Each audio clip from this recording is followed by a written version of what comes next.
this afternoon. One is the infographic that just basically shows a depiction of the national budget. We're still working on it. We're going to add the revenue sources as well. So I think the next one, which will be sent, an updated one, will have the revenue sources as well to show where the money is supposed to come from. And then the other one, of course, is the presentation that basically provides comments on selected, but of course, most of the critical items in the national budget.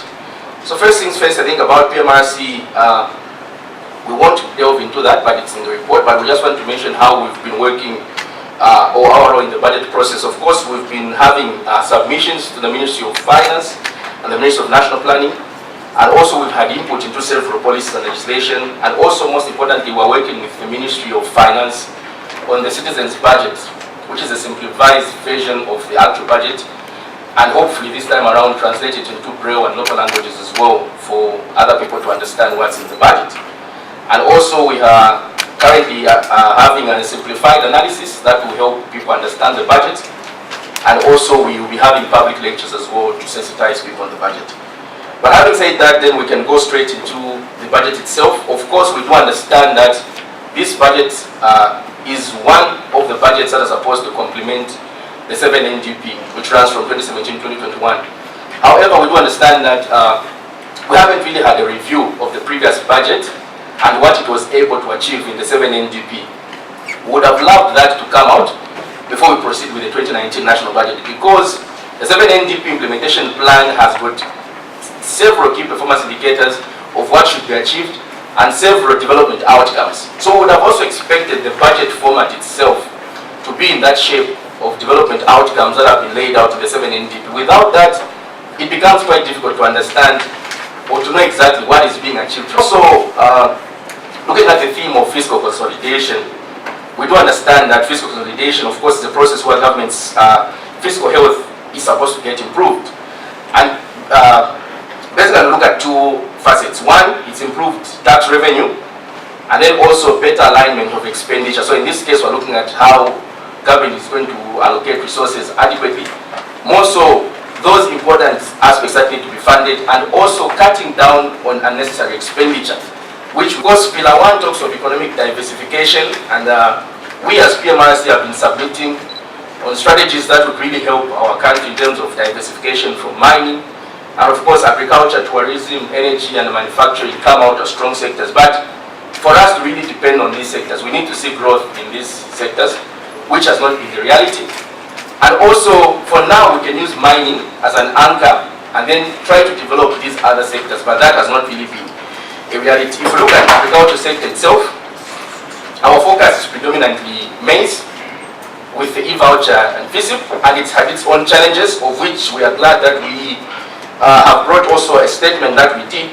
We've been working with the Smart Zambia, and they explained to us the 3 new modes of how the e-voucher would be, and we've brought that, which we'll share, I think, depending on time, so that we have an explanation of how it will work this time around, because we've noticed that there's misconception.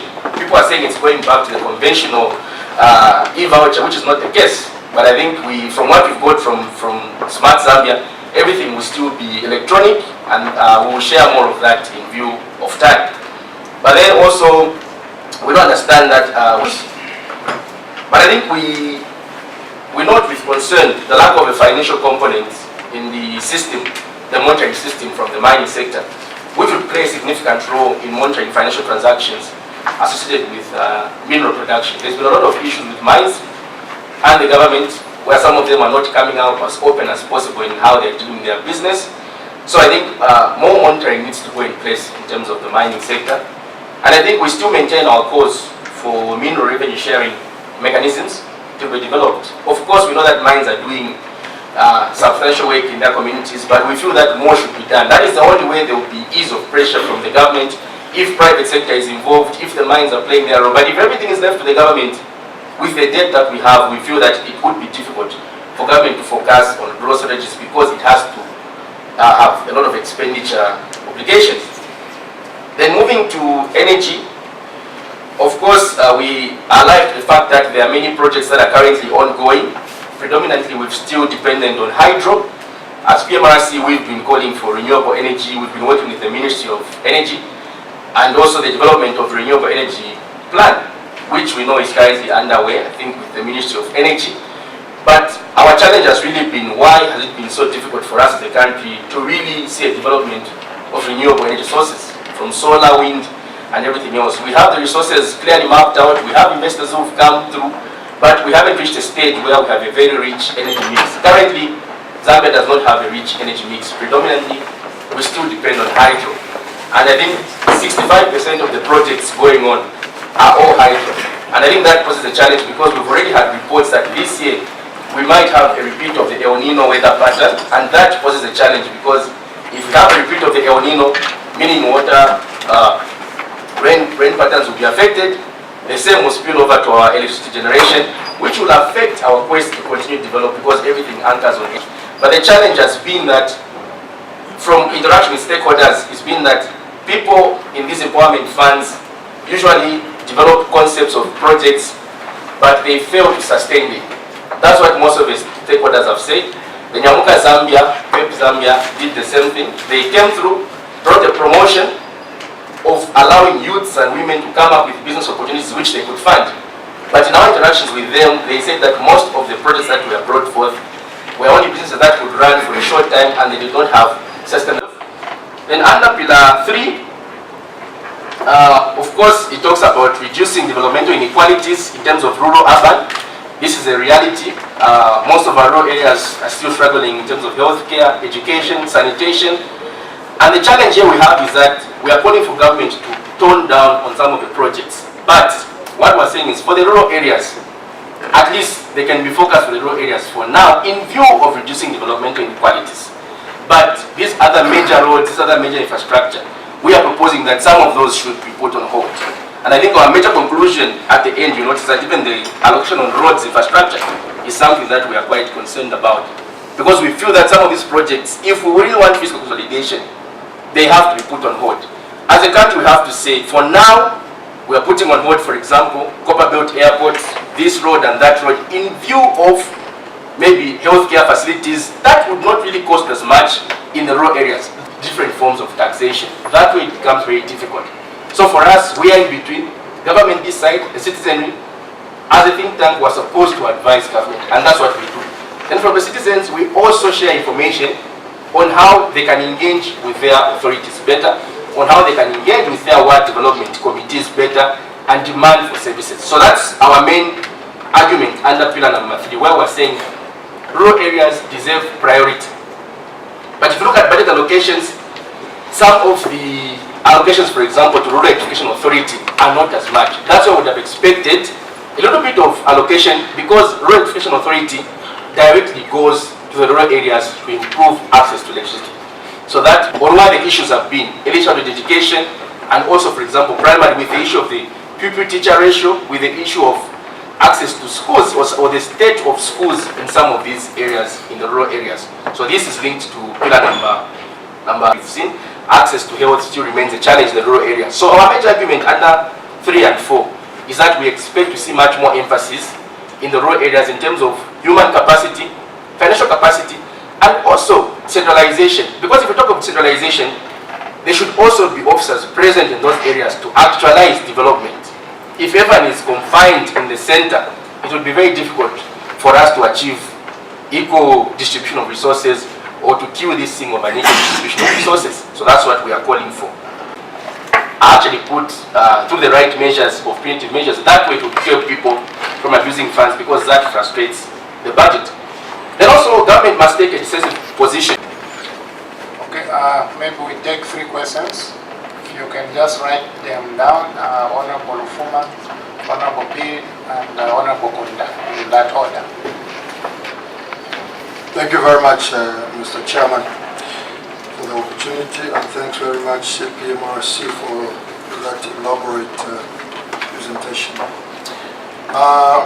For me, from, let's say, starting 2011, and a lot of figures to quickly structure this budget for me in this form, the monuments. What percentage? Government operations, what percentage of the budget? Then debt servicing and amortization also, what percentage?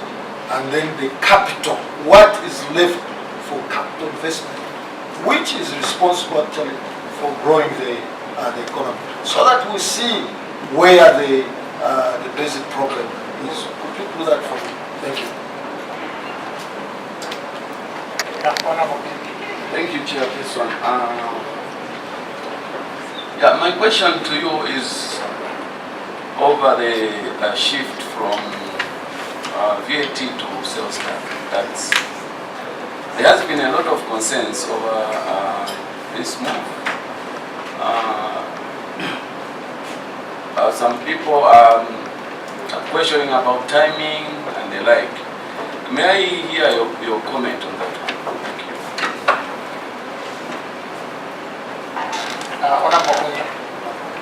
Thank you very much, Mr. Chairman. One is a challenge. So in short, centralization, if we do not fully decentralize, it will be a challenge because certain people that are needed in certain areas to implement the budget might not be there. The issue of funds, certain people who are supposed to handle funds in those areas as well might not be there. And some people, even if the act has been revised with punitive measures, some unscrupulous people might still abuse funds here and there. So we still need to be strict with funds. So I think in terms of the issue of implementation really is about how much information and sensitization go out there with the ministries, processes and spending agencies. And I think the time is between now and December to actually ensure that we do that structural work, so that come January, people are aware of what they're supposed to do. Has to do with VAT refunds, particularly the ones that have been going to the mines. I think we spend roughly around $700 million in refunds to the mines. I think the intention was to try and cure that problem. But besides that, I think the discussion regarding VAT versus sales taxes is still an open discussion. The indication from government is that they're going to bring all stakeholders on board to make presentations on the pros and cons of sales tax versus VAT. And I think it's at this point that we would like, as an institution, of course, we want to see how sales tax is going to be structured in terms of exemptions and all other structural requirements for implementation. Of course, there's a concern on capacity coming from the Revenue Collecting Authority, which is ZRA. We have our challenges trying to implement VAT because of capacity issues. So how do we go ahead and address the capacity problems at ZRA? We know that this is going to require more resources for implementation and other issues. So we would like to get more detail, and we hope to be part of this process so that we can give our contribution. Okay, thank you very much. I only saw one hand and a follow-up from Honorable Konda, but I'm out of time. You have to allow me to allow this question and then follow-up, if it's okay with the members. Is that okay? Okay, thank you very much. Honorable Konda, a follow-up question, and the Honorable Member for Narolo can ask his question. Yeah, thank you very much, Mr. Chairman, for the opportunity. So, Honorable Member for Thank you, Chair. Pillar number 3, reducing development inequalities. I want to take you to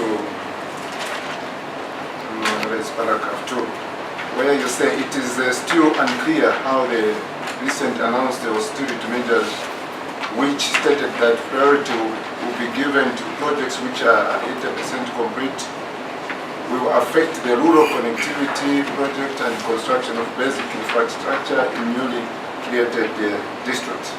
Now, they ask questions like, in certain areas, we don't have even these projects, especially in the rural areas, which may be at 80%.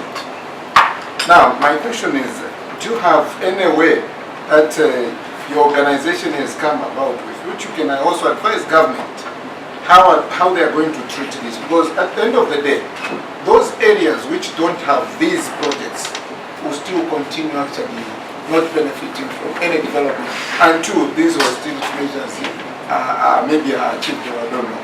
So what other measures do you have as an organization, and how do you advise government to go about with this measure? Okay, so thank you very much. You can now respond to those very, very quickly. I think to begin with the last question, of course we have noted with concern how austerity measures are going to be implemented, urban versus rural areas. And our emphasis, of course, has been on taking development to the rural areas and making certain exceptions. So as an institution, our plan, of course, is we are developing a sport monitoring exercise which we intend to implement for the 2019 budget. So we will be going district by district and we'll catalog, I think, most of the projects that are supposed to be undertaken, those that have started, those that are still incomplete.